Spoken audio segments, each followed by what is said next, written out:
Yes hello everyone, good morning all of you and welcome to the global world academy. चलिए आज के session को start करें। Session में आज हम लोग यहाँ पर कंप्लीट करने जा रहे हैं साइंस का अपना अगला चैप्टर, जो कि कनेक्टेड है जंतुओं में पोषण से रिलेटेड। ठीक है, इसमें दो चीज़ें आती है, प्लांट्स में पोषण किस तरीके से होता है और जंतुओं में पोषण किस तरीके से होता है। ठीक है, तो ये पूरा चैप्टर कनेक्टेड है। आज हम लोग यहाँ पर जंतुओं में पोषण की बात करेंगे और स्पेसिफिक मनुष्यों की बात हम लोग यहाँ पर करने वाले हैं, क्योंकि ये अपने आप में एक बहुत बड़ा टॉपिक है। कई सारे क्वेश्चन ह्यूमन बॉडी से यहाँ पर पूछे जाते हैं, तो वे सारी चीज़ें प्लस एमसीक्यूज हम लोग यहाँ पर कंप्लीट करने जा रहे हैं। ओके, सो स्टार्ट करते हैं आज के सेशन को। सो फर्स्टली जितने भी स्टूडेंट चैनल पर न्यू हैं, सब्सक्राइब ज़रूर से कर लीजिएगा चैनल को, ताकि इसी तरीके से रेगुलर बेसिस पर आपको नोटिफिकेशंस मिलते रहें। शाम को 6 बजे आपकी लाइव क्लास रहती है, उसे भी आप जरूर से अटेंड करिएगा। वहां पर हम लोग प्रीवियस ईयर पेपर के क्वेश्चंस कंप्लीट कर रहे हैं। ठीक है, चलिए तो यहाँ पर हम लोग स्टार्ट ही मानव के पाचन तंत्र से करेंगे, क्योंकि जो बेसिक चीजें हैं वो हम लोग पौधों में जब पोषण पढ़ेंगे तब उसके साथ कवर कर लेंगे। आज हमारा मेन टॉपिक होगा पाचन तंत्र के बारे में डिस्कस करना। जो डाइजेस्टिव सिस्टम होता है ह्यूमन बॉडी में, उसके बारे में डिस्कस करेंगे, क्योंकि ये पूरा का पूरा एक बायो का चैप्टर है ना। जितने भी अपने हम लोग बोलते हैं कि एंडोक्राइन ग्लैंड हो गई, जितने भी हार्मोन्स रिलीज होते हैं, कहीं ना कहीं ये सारी चीजें आपको यहीं से पढ़ने को मिलेगी और क्वेश्चंस भी आपके यहीं से बनते हैं। ठीक है, तो स्टार्ट करते हैं विद डायग्राम। हम लोग सारी ही चीजों को डिस्कस करने वाले हैं। पाचन तंत्र भोजन के जटिल पोषक पदार्थों व बड़े अणुओं को विभिन्न रासायनिक प्रक्रियाओं के द्वारा, चाहे अम्लीय माध्यम से हो क्षारीय माध्यम से हो, यहाँ पर रासायनिक क्रियाओं के द्वारा एंजाइम की सहायता से, है ना, ये चीज पूछी गई है कि अगर एंजाइम नहीं हो तो पाचन तंत्र में होने वाली जितनी भी क्रियाएं हैं वो पॉसिबल नहीं है। मतलब एक सबसे बड़ा और सबसे इंपॉर्टेंट फैक्टर ह्यूमन बॉडी के अंदर क्या होता है, एंजाइम होता है। ठीक है, तो यहाँ पर विभिन्न रासायनिक क्रिया और एंजाइम की सहायता से सरल, छोटे और घुलनशील अणुओं में बदलना पाचन की क्रिया यहाँ पर कहलाता है। और ये जो तंत्र जो ये काम करेगा, पाचन तंत्र उसे कहा जाएगा। ठीक है, डाइजेस्टिव सिस्टम इसे कहा जाएगा। इसके दो भाग होते हैं, सबसे पहले पाचन अंग होते हैं और पाचन ग्रंथियां होती है। ठीक है, एग्जाम में पूछा गया था निम्नलिखित में से कौन सी पाचन ग्रंथियां हैं, वो क्वेश्चन भी अभी अपन आज के ही सेशन में देखेंगे। तो पाचन अंग में आपका मुख गुहा, ग्रसनी, ग्रासनाल, आमाशय, छोटी आंत, बड़ी आंत, है ना, लार्ज इंटेस्टाइन, मल द्वार आ जाएगा। ठीक है, इनको इंग्लिश में भी पढ़ लेंगे तो आपका हिंदी इंग्लिश में जो कंफ्यूजन होता है वो भी यहाँ पर दूर हो जाएगा। ठीक है, तो ये 7 चीजें पाचन अंग में आएगी। 3 पाचन ग्रंथियां होती है, लार ग्रंथि, यकृत और अग्नाशय। ठीक है, ये 3 चीजें हो गई। टोटल हमको 10 चीजें यहाँ पर पढ़नी है।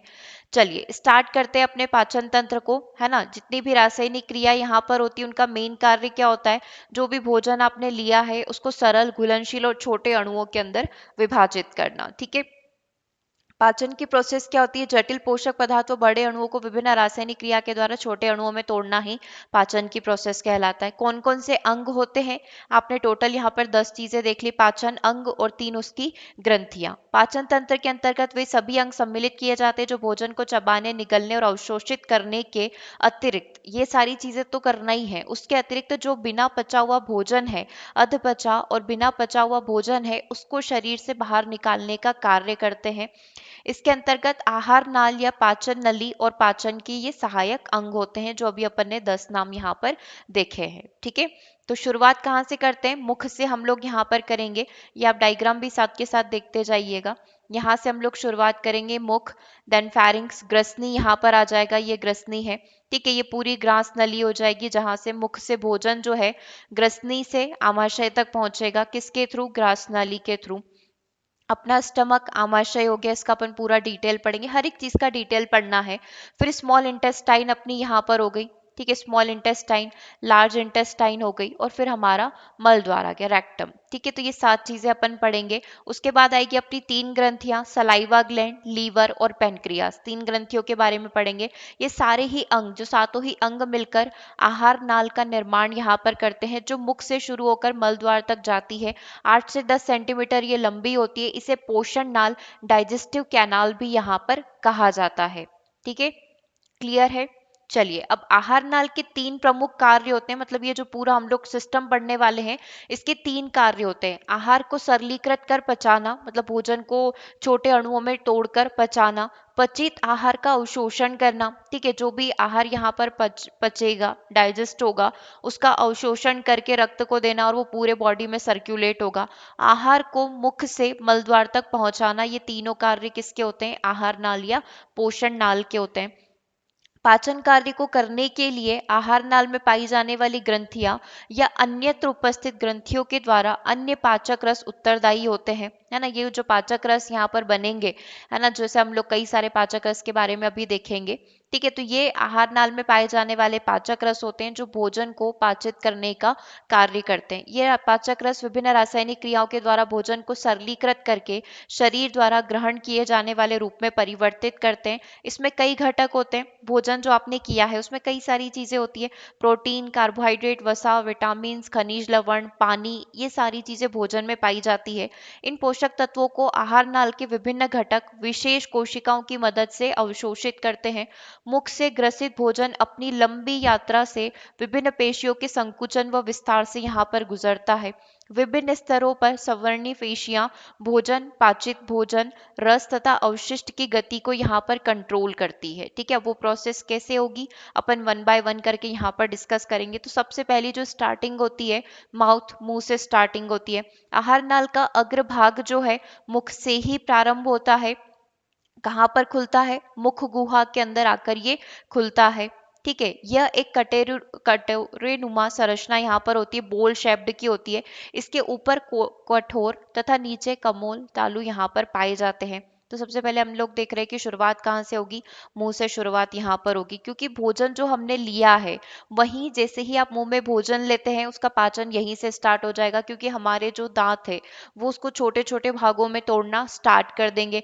वहीं से यहाँ पर एमाइलेज मिलना स्टार्ट हो जाएगा जीभ के द्वारा, है ना। तो शुरुआत कहाँ से होती है?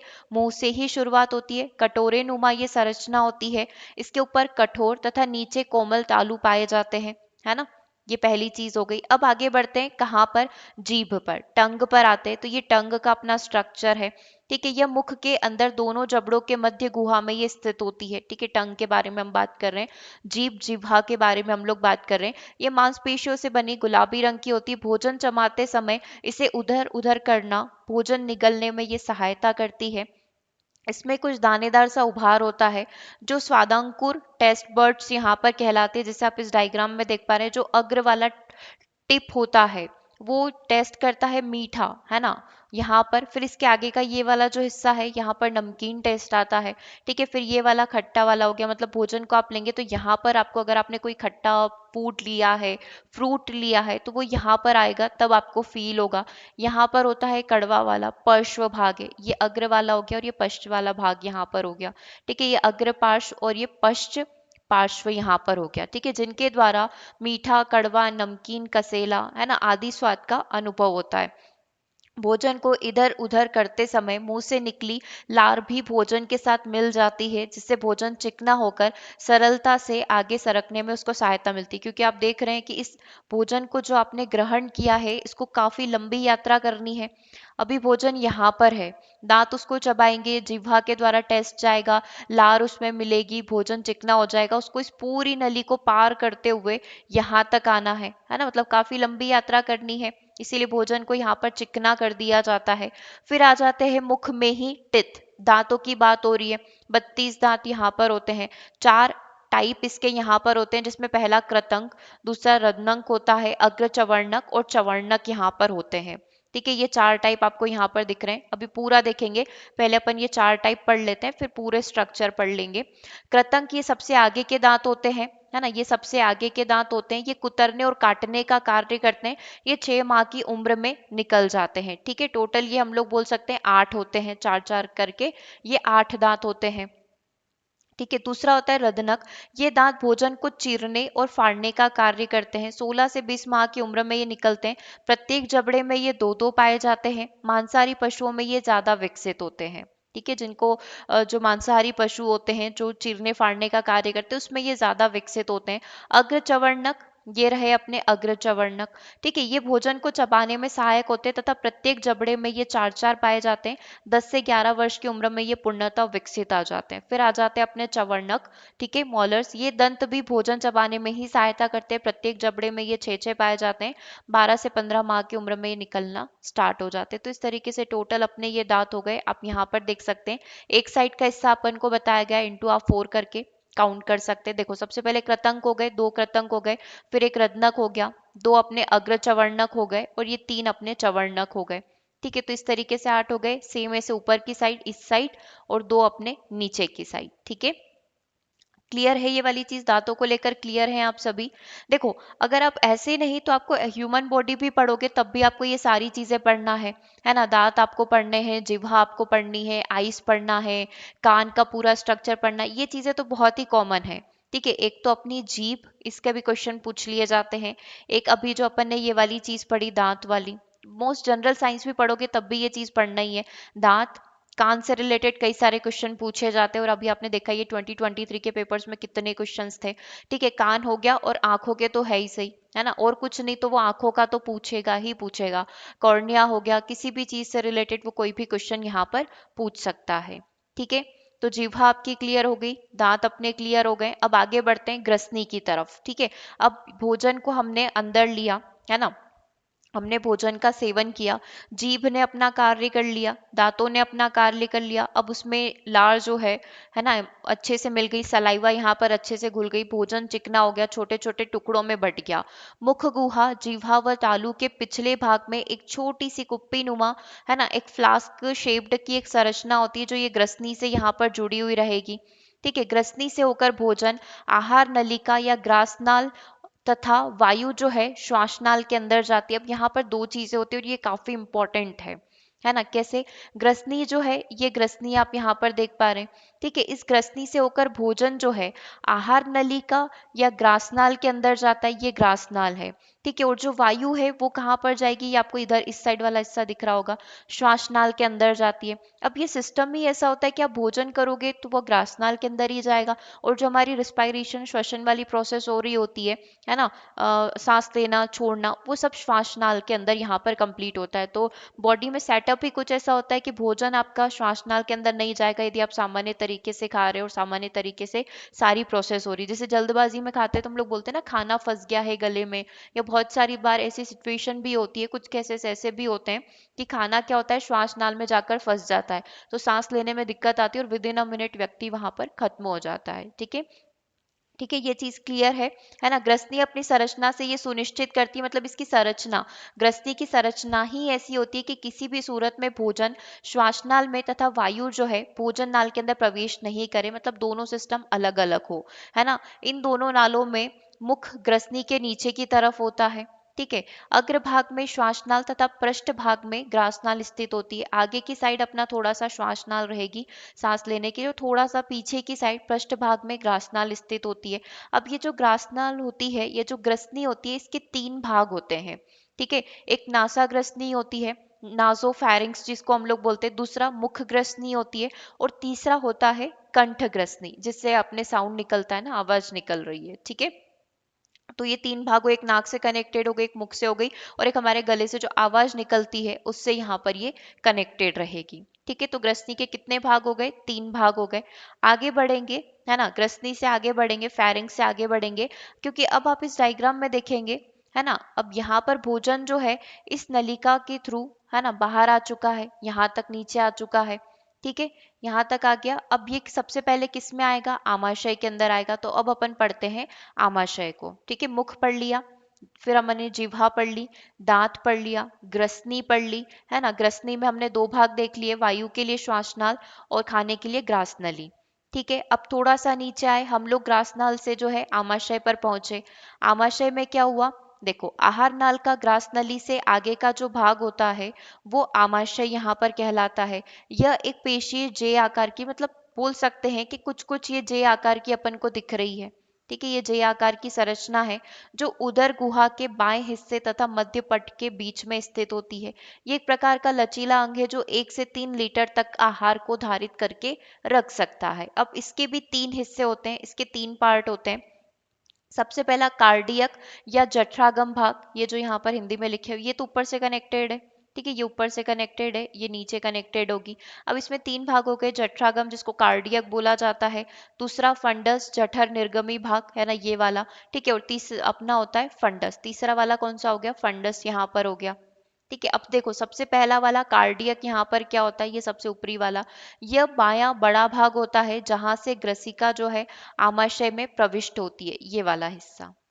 ठीक है, दूसरा देखो निर्गमी भाग, निर्गम मतलब बाहर निकलने वाला, ये आमाशय का दाहिना छोटा वाला हिस्सा होता है जहां से आमाशय जो है छोटी आंत से जुड़ा हुआ रहता है, मतलब आमाशय के आगे के हिस्से से ये जुड़ा रहेगा, स्मॉल इंटेस्टाइन से ये जुड़ा हुआ रहेगा। ठीक है, तो एक एंट्रेंस हो गया, एक एग्जिट यहाँ पर हो गया। अब ये फंडिस हो गया, ये उपरोक्त वर्णित दोनों भागों के बीच की संरचना होती है। ठीक है, क्लियर है, आमाशय में सिंपल सी चीज है। आमाशय जो है ग्रास नलिका के द्वारा ऊपर से कनेक्टेड रहेगा, ग्रसिका के द्वारा तीन हिस्से इसके रहेंगे, जठरागम बायां बड़ा भाग हो गया, जठर निर्गम एग्जिट पॉइंट हो गया जो स्मॉल इंटेस्टाइन छोटी आंत से कनेक्टेड है, फंडिस भाग दोनों के बीच की संरचना है। ठीक है, ये किससे जुड़ा हुआ है, छोटी आंत स्मॉल इंटेस्टाइन से यहाँ पर जुड़ा हुआ है। चलिए, तो अब क्या करें, हम लोग स्मॉल इंटेस्टाइन के बारे में डिस्कस कर लेते हैं। ठीक है, एक बार डायग्राम में देखना है तो यहाँ पर देख लो, ये हमारा आमाशय था। ठीक है, तो ये यहीं से जो है अपना छोटी आंत से कनेक्टेड है। ठीक है, शुद्रांत छोटी आंत से यहाँ पर कनेक्टेड है। चलिए, अब छोटी आंत को पढ़ते हैं।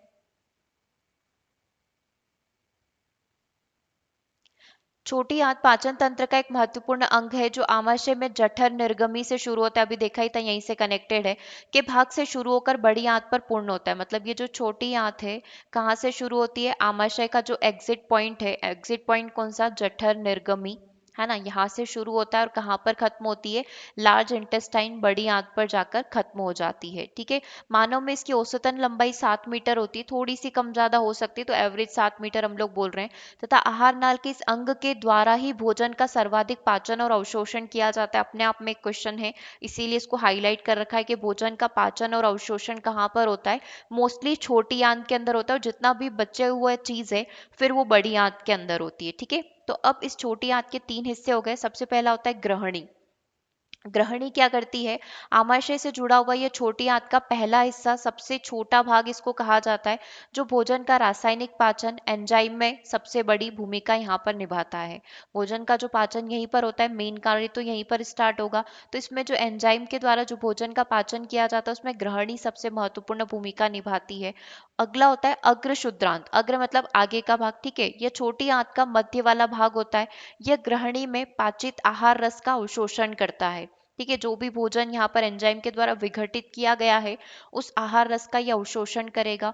मुख्यतः अवशोषण का कार्य विशेष प्रकार की कोशिकाएं, जिसे आंत्र कोशिकाएं कहा जाता है, इसके द्वारा किया जाता है। तो सबसे पहला ग्रहणी जो सबसे पहले जुड़ा हुआ, फिर अग्र शुद्रांत, ठीक है, फिर आ जाएगा अपना शुद्रांत इलियम। यह छोटी आंत का अंतिम भाग होता है जो कहाँ पर खुलेगा, बड़ी आंत के अंदर जाकर खुलेगा। ठीक है, यह भाग उन पोषक तत्व, विशेष रूप से पित्त लवण यानी कि बाइल सॉल्ट व विटामिन का अवशोषण करता है, जो अग्र शुद्रांत में अवशोषित नहीं हो पाए वो शुद्रांत के अंदर जाकर अवशोषित हो जाएंगे। ग्रहणी को छोड़कर शेष छोटी आंत के भीतरी सतह पर असंख्य छोटे छोटे अंगुली की साइड के कुछ इस प्रकार से उभार पाए जाते हैं, जिसको यहाँ पर रसांकुर कहा जाता है। प्रत्येक रसांकुर विली यानी कि इसकी बनावट पचे हुए भोजन को अवशोषित करने के लिए अत्यधिक विशिष्ट संरचना वाली होती है। मतलब पूरी की पूरी छोटी आंत में, लेकिन किसको छोड़कर, इस ग्रहणी को छोड़कर। ठीक है, इसको छोड़कर अग्र शुद्रांत और शुद्रांत में कुछ इस प्रकार की संरचना पाई जाती है ताकि भोजन का पाचन बहुत ही अच्छे तरीके से यहाँ पर हो जाए।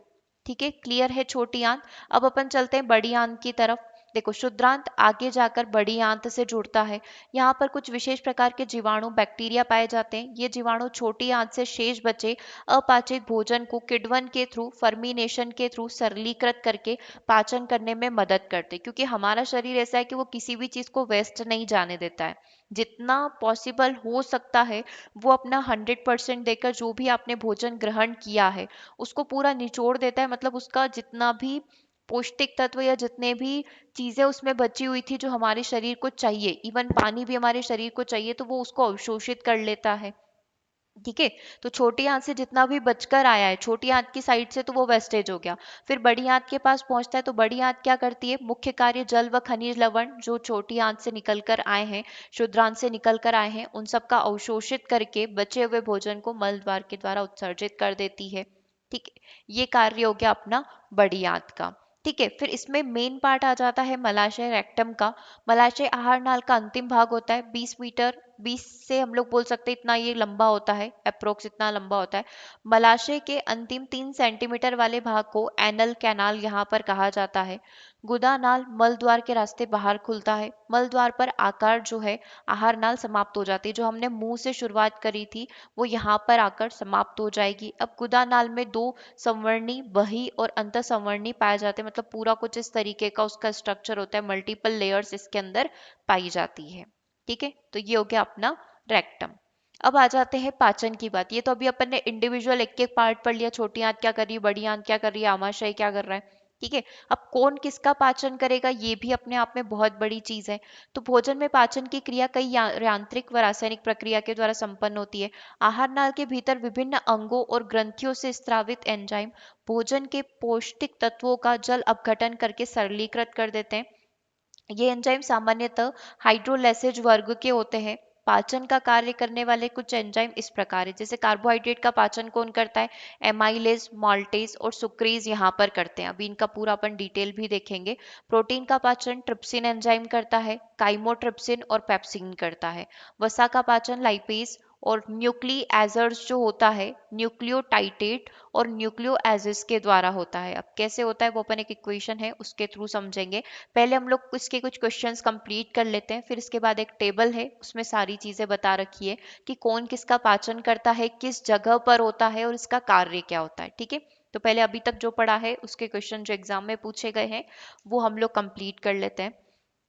मानव पाचन तंत्र से जुड़ी हुई ग्रंथियां। देखो हमने देखा था कि मानव का पाचन जो है, पाचन अंग 7 पाचन अंग होते हैं मेन, और 3 प्रकार की ग्रंथियां होती है। तो वो कौन सी 3 प्रकार की ग्लैंड्स होती है, लार ग्रंथि अग्नाशय, लार यकृत, यकृत अग्नाशय, लार ग्रंथियां सलाइवा, यकृत और अग्नाशय, ये होता है क्या। ठीक है, यही तीनों चीजें होती है, लार ग्रंथियां, यकृत हो गया और अपना अग्नाशय यहाँ पर हो गया। तो डी आंसर अपना करेक्ट हो जाएगा। अब मानव पाचन की जो क्रिया है उसको सही क्रम में अरेंज करना है। ठीक है, सबसे पहले पाचन होता है, फिर अंतःग्रहण होता है, फिर आत्मसात करना, फिर विसर्जन और फिर अवशोषण होता है। तो लास्ट में तो अवशोषण होगा नहीं। ठीक है, तो ये चीज तो वैसे ही गलत हो गई। विसर्जन है ना, ये चीज करेक्ट हो सकती है लास्ट में। ठीक है, तो अब अपना आंसर हमको ये पता चल गया कि बी और डी में से एक होगा। सबसे पहले आप भोजन को क्या करते हैं, ग्रहण करते हैं, मुख के द्वारा अपने भोजन को ग्रहण किया। ठीक है, जीभ के द्वारा, दांतों के द्वारा उसको छोटे भागों में अपघटित किया गया, लार उसमें मिली, सलाइवा मिली, भोजन चिकना हुआ, फिर वो ग्रास नली से आगे बढ़ा, आमाशय तक पहुंचा, छोटी आंत पहुंचा, बड़ी आंत पहुंचा और फिर बाहर निकला। है ना, तो इसमें पूरे में भोजन का पाचन हुआ, भोजन को अवशोषित किया गया, भोजन को आत्मसात किया गया, एट द लास्ट उसका क्या हुआ, विसर्जन हुआ। तो ये पॉइंट बिल्कुल करेक्ट है। ठीक है, क्योंकि इसमें सबसे पहले आत्मसात लिखा हुआ है, फिर अवशोषण लिखा और फिर ग्रहण करना लिखा हुआ है। तो पहले ये चीजें कैसे पॉसिबल हुई जब आपने भोजन किया ही नहीं है। है ना, तो ये चीज आप इसको अलग अलग तरीके से पूछा जा सकता है, इसमें और स्टेप वो ऐड कर देंगे। जैसे अभी तो इसने कुछ नॉर्मल वे में पूछा है, वो पूछ सकता है कि जो प्रोसेस होती है कहाँ से शुरू होती है और कहाँ पर एंड होती है। ठीक है, तो ये आप यहाँ पर देख सकते हैं कहाँ से शुरू होती है, मुंह से शुरू होगी, है ना, दांत, जीभ, फिर यहाँ पर ग्रसनी, है ना, फिर ग्रास नली से, फिर आमाशय से यकृत, फिर छोटी आंत, बड़ी आंत, ये सारी चीजें कर कर वो लास्ट में मलाशय तक पहुंचेगी। ओके, चलिए क्वेश्चन नंबर 3 को देखिएगा। शरीर के किस अंग में प्रोटीन का पाचन शुरू होता है। प्रोटीन का पाचन कहाँ से शुरू होता है, पेट से शुरू होता है। तो बी आंसर अपना करेक्ट हो जाएगा। है ना, दो क्वेश्चन है आपकी स्क्रीन पर। भोजन प्रणाली में सबसे बड़े हिस्से का नाम। भोजन प्रणाली जो हम लोग भोजन ग्रहण करते हैं उसमें सबसे बड़ा हिस्सा कौन सा होता है, छोटी आंत ही सबसे बड़ी होती है। ठीक है, तो बी आंसर अपना करेक्ट हो जाएगा। भोजन का पाचन किस अंग में जाकर पूर्ण हो जाता है, भोजन का पाचन होता है छोटी आंत के अंदर। ठीक है, और इसके बाद जो बचा हुआ होता है वो फिर बड़ी आंत में होता है, लेकिन मेन कार्य किसका होता है, स्मॉल इंटेस्टाइन का, छोटी आंत का। ओके, चलिए, यकृत के द्वारा निकलने वाले बाइल जूस या फिर पित्त रस जो होता है उसका नाम क्या होता है? ठीक है, उसका काम क्या होता है? यकृत से कौन सा निकलता है? पित्त रस निकलता है। इसका कार्य क्या होता है? भोजन को क्षारीय बनाना। डेफिनेटली ये चीज भोजन को क्षारीय बनाने का कार्य करती है, क्योंकि आमाशय एसिडिक होता है, क्योंकि उसमें HCl होता है। और ये जो बाइल पित्त रस होता है, पित्त जूस जो होता है, ये भोजन को क्षारीय बनाने का कार्य करता है। ठीक है, निम्न अंगों में से पित्त का संचय किस में होता है? दो चीजें पूछी जाती है, एक तो संचय किस में होता है और इसका कार्य क्या होता है। ठीक है, एक आपने अभी देखा कार्य क्या होता है, भोजन को क्षारीय बनाना। और ये स्टोर कहाँ पर होता है? ये स्टोर होता है पित्ताशय के अंदर। ठीक है, कहाँ पर स्टोर होता है? पित्ताशय के अंदर ये स्टोर होता है। ठीक है, इस चीज को हमेशा ध्यान रखना। इसी से रिलेटेड एक क्वेश्चन और पूछा जाता है कि ये जो बाइल है इसका निर्माण कहाँ पर होता है? तो यकृत के अंदर इसका निर्माण होता है। ठीक है, पित्ताशय के अंदर ये स्टोर रहता है। बनता कौन है? बनता किसके द्वारा है? यकृत के द्वारा ये बनता है, उसके द्वारा बनाया जाता है। स्त्रावित कहाँ पर होता है? पित्ताशय के अंदर होता है। करता क्या है? भोजन को क्षारीय बनाता है। तो ये तीनों चीजें आपस में इंटरकनेक्टेड है। एक बार और देख लो, बाइल जूस का काम क्या है? भोजन को क्षारीय बनाना। संचय कहाँ पर होता है? पित्ताशय के अंदर। यहीं पर कंफ्यूजन होता है। ठीक है, और बनता कहाँ पर है? पित्ताशय में है, लेकिन ये नहीं कि पित्ताशय के अंदर ही बनेगा।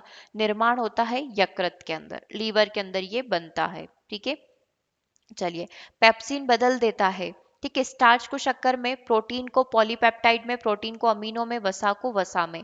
तो पेप्सिन जो होता है ये प्रोटीन को पॉलीपेप्टाइड के अंदर कन्वर्ट करता है। ठीक है, प्रोटीन को पॉलीपेप्टाइड के अंदर, इसके बारे में अभी अपन डिस्कस करने वाले हैं।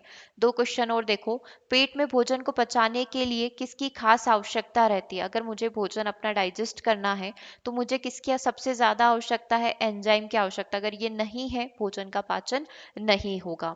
स्टार्च को जल अपघटन से ग्लूकोज में कौन बदलता है? जो स्टार्च है, जो भोजन में कार्बोहाइड्रेट जो स्टार्च पाया जाता है, उसको जल अपघटन के द्वारा ग्लूकोज बनाने वाला एंजाइम कौन सा है? एमाइलेज एंजाइम है। सो बी आंसर अपना करेक्ट हो जाएगा। ठीक है, मनुष्य में जो कृतंक दांत होते हैं वो कितने होते हैं? 8, 12, 4 या इनमें से कोई नहीं। तो हमने देखा था 8 दांत जो होते हैं वो कृतंक यहाँ पर होते हैं, है ना। 4, 4 और 2, 2 में ये पाए जाते हैं। ठीक है, तो इस तरीके से ये टोटल 8 दांत यहाँ पर पाए जाते हैं और ये 2, 2 के पेयर में होते हैं। ठीक है, इस तरीके से मानव शरीर में पाई जाने वाली सबसे बड़ी ग्रंथि क्या है? तो मानव शरीर में पाई जाने वाली सबसे बड़ी ग्रंथि यकृत होती है, लीवर होती है।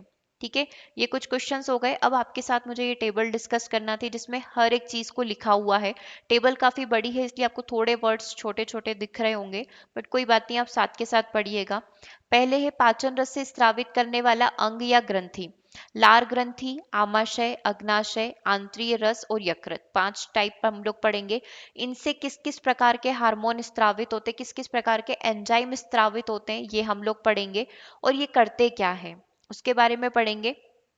और इनका कार्यस्थल क्या है, मतलब ये कहाँ पर होते हैं, ये जो कार्य होता है तोड़ने का, अपघटित करने का, विघटित करने का, ये कहाँ पर होता है, इसके बारे में हम लोग देखेंगे। तो सबसे पहले हम लोग स्टार्ट कर रहे हैं लार ग्रंथि से, सलाइवा से।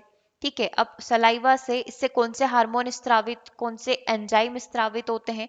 टाइलिन और एमाइलेज, दो एंजाइम यहाँ पर स्त्रावित होते हैं। क्या क्या नाम है? टाइलिन और एमाइलेज एंजाइम, याद रहेगा। ठीक है, अब ये कार्य क्या करते हैं? जैसे पॉलीसेकेराइड हो गया, पॉलीसेकेराइड कौन? स्टार्च हो गया, ग्लाइकोजन हो गया। ठीक है, ये क्या करेगा? इसको छोटे पॉलीसेकेराइड में तोड़ेगा, जैसे माल्टोज में तोड़ेगा। ठीक है, तो इसका कार्य क्या हो गया? जटिल कार्य को सरल करना, दैट मीन्स पॉलीसेकेराइड को छोटे पॉलीसेकेराइड्स में यहाँ पर तोड़ना, ताकि भोजन को डाइजेस्ट होने में आसानी हो। कार्यस्थल ये कहाँ पर होता है? मुंह के अंदर ही होता है, तो मुख गुहा हम लोग बोल सकते हैं। लार ग्रंथि कहाँ पर होती है? जिह्वा के थ्रू मिलती है, दैट मीन्स मुंह में होने वाली एक्टिविटी है। कौन कौन से एंजाइम स्त्रावित हो रहे हैं एक बार और? टाइलिन एंजाइम, एमाइलेज एंजाइम स्त्रावित हो रहे हैं। कार्य क्या होता है? पॉलीसेकेराइड को छोटे पॉलीसेकेराइड्स में तोड़ना। ठीक है, पहली चीज क्लियर है। दूसरी पर मूव करें। दूसरा है अपना आमाशय। ठीक है, अब यहाँ से कौन से एंजाइम स्त्रावित होते हैं? पेप्सिन और रेनिन, दो एंजाइम स्त्रावित होते हैं। ये पेप्सिन जो है प्रोटीन को पेप्टाइड के अंदर तोड़ता है, अभी क्वेश्चन में पूछा ही था उसने, है ना, कि प्रोटीन को पेप्टाइड में तोड़ने वाला एंजाइम कौन सा है? पेप्सिन एंजाइम है। कहाँ पर पाया जाता है? आमाशय के अंदर पाया जाता है। ठीक है, अब रेनिन जो होता है कैसीन को पैरा केसिन के अंदर तोड़ता है, ये तो इजी हो गया। कैसिन को किस में तोड़ना, पैरा केसिन के अंदर तोड़ना। और ये कार्य कहाँ पर होता है, आमाशय के अंदर ये कार्य होता है। आमाशय से बन रहे, आमाशय के अंदर ही ये कार्य यहाँ पर कंप्लीट होगा। ठीक है, अब अग्नाशय की बात हम लोग यहाँ पर कर लेते हैं। अग्नाशय में कुछ 6 प्रकार के एंजाइम पाए जाते हैं। एमाइलेज, ठीक है, ट्रिप्सिन, काइमोट्रिप्सिन, कार्बोक्सीपेप्टाइज, लाइपेज और न्यूक्लिएजेज। ठीक है, ये कुछ 6 एंजाइम यहाँ पर पाए जाते हैं। एमाइलेज जो है स्टार्च को किस में तोड़ेगा, माल्टोज के अंदर तोड़ेगा। ये बनते कहाँ पर है, अग्नाशय के अंदर बनते हैं। लेकिन ये जो कार्य किया जाता है, ये कार्य होता है छोटी आंत के अंदर, क्योंकि छोटी आंत में ही भोजन का क्या होता है, पाचन और अवशोषण होता है। तो ये सारे एंजाइम्स आपको वहां पर मिलेंगे। तो सबसे पहले स्टार्च को माल्टोज में तोड़ना। ट्रिप्सिन क्या करता है, प्रोटीन को पेप्टाइड में तोड़ता है। काइमोट्रिप्सिन प्रोटीन को पेप्टाइड में तोड़ता है। कार्बोऑक्सी पेप्टोइडेज जो होता है, प्रोटीन पेप्टाइड, प्रोटीन जो है इसको पेप्टाइड और अमीनो अम्ल में कन्वर्ट कर देता है। ठीक है, लाइपेज जो होता है ये क्या करता है, वसा को मोनोग्लिसराइड और वसी अम्ल में कन्वर्ट कर देता है। न्यूक्लियेजेज जो होता है डीएनए व आरएनए को न्यूक्लियोटाइड में कन्वर्ट कर देता है। ठीक है, ये अग्नाशय के कार्य हो गए। कहाँ पर संपन्न होता है, स्मॉल इंटेस्टाइन में ये कंप्लीट होता है। आंतरीय रस की यहाँ पर बात कर लेते हैं, है ना। इसमें माल्टेज, लैक्टेज, सुक्रेज, लाइपेज, न्यूक्लियेजेज, डाइपेप्टाइज और फॉस्फेटेज यहाँ पर पाए जाते हैं। ठीक है, ये कौन से 7 नाम हो गए। अब माल्टेज का कार्य क्या होगा, माल्टोज को ग्लूकोज में कन्वर्ट करना। लैक्टेज का कार्य क्या होगा, लैक्टोज को ग्लूकोज में कन्वर्ट करना। सुक्रेज का कार्य क्या होगा, जो सुक्रोज होता है जो कार्बोहाइड्रेट में पाया जाता है उसको ग्लूकोज में कन्वर्ट करना। लाइपेज जो होगा ये वसा को वसी अम्ल और ग्लिसरोल में कन्वर्ट करेगा। ठीक है, लाइपेज तक हो गया। न्यूक्लिएजेज जो न्यूक्लिक अम्ल और न्यूक्लियोटाइड है इसको न्यूक्लियोऑसाइड और शर्करा में कन्वर्ट करता है। ठीक है, बस वही है कि भोजन का पाचन अवशोषण अच्छे से हो जाए। डाइपेप्टाइज जो होते हैं ये इसको डाइपेप्टाइड को अमीनो एसिड में कन्वर्ट कर देता है। फॉस्फेटेज जो होता है ये न्यूक्लियोटाइड को नाइट्रोजन क्षार और राइबोस के अंदर कन्वर्ट कर देता है। और सारे काम होते हैं स्मॉल इंटेस्टाइन, छोटी आंत के अंदर। यकृत लीवर का कार्य क्या होता है, इससे कौन सा एंजाइम स्रावित होता है, पित्त लवण यहाँ पर स्रावित होता है। अभी अपन ने पढ़ा ही था, है ना, बाइल जूस यहाँ पर स्रावित होता है। ये वसा को वसी अम्ल या वसा गोलिका के अंदर कन्वर्ट कर देता है, मतलब उसको सरलीकृत कर देता है। और ये भी छोटी आंत के अंदर होने वाली प्रोसेस होती है। ठीक है, कार्यस्थल इसका क्या रहेगा, छोटी आंत यहाँ पर रहेगा। ओके, तो ये काफी इंपॉर्टेंट टेबल है। अगर अभी दिखने में इसको दिक्कत हो रही है तो एक बार जूम करके इसका स्क्रीनशॉट ले लेना, क्योंकि ये सारी चीजें बहुत रेयर होता है कि आपको एक साथ देखने को मिले। क्योंकि हम लोग कभी जब नोट्स भी पढ़ रहे होते हैं तो उसमें आपको लार ग्रंथि का अलग से मिल गया, आमाशय का एक पेज पर पूरा मिल गया, फिर नेक्स्ट हम लोगों ने जब अग्नाशय पढ़ा तो उसमें हमने इनके बारे में डिस्कस कर लिया। ठीक है, तो ये सारी चीजें टेबल फॉर्मेट में है, तो एक बार जरूर से स्क्रीनशॉट लेकर इसका प्रिंट निकाल लेना और नोट डाउन कर लोगे तो और भी अच्छा है। ठीक है, तो ये मनुष्य का पाचन तंत्र यहाँ पर खत्म होता है। अभी तक जो क्वेश्चन पूछे गए थे वो हम लोगों ने यहाँ पर कंप्लीट कर लिए हैं। इसके आगे के सेशन में हम लोग प्लांट्स में किस तरीके से पोषण की प्रोसेस होती है उसके बारे में डिस्कस करेंगे। ठीक है, तब तक जितनी भी चीजें अभी अपन ने पढ़ी है एक बार इसको रिवाइज जरूर से कर लेना। ओके, चलिए तो सेशन को ओवर करते हैं, मिलते हैं हम लोग इसके आगे के सेशन में। 6 बजे लाइव क्लास है, आप उसे एक बार जरूर से ज्वाइन कर लीजिएगा। ठीक है, चलिए, thank you everyone, thank you for joining the session.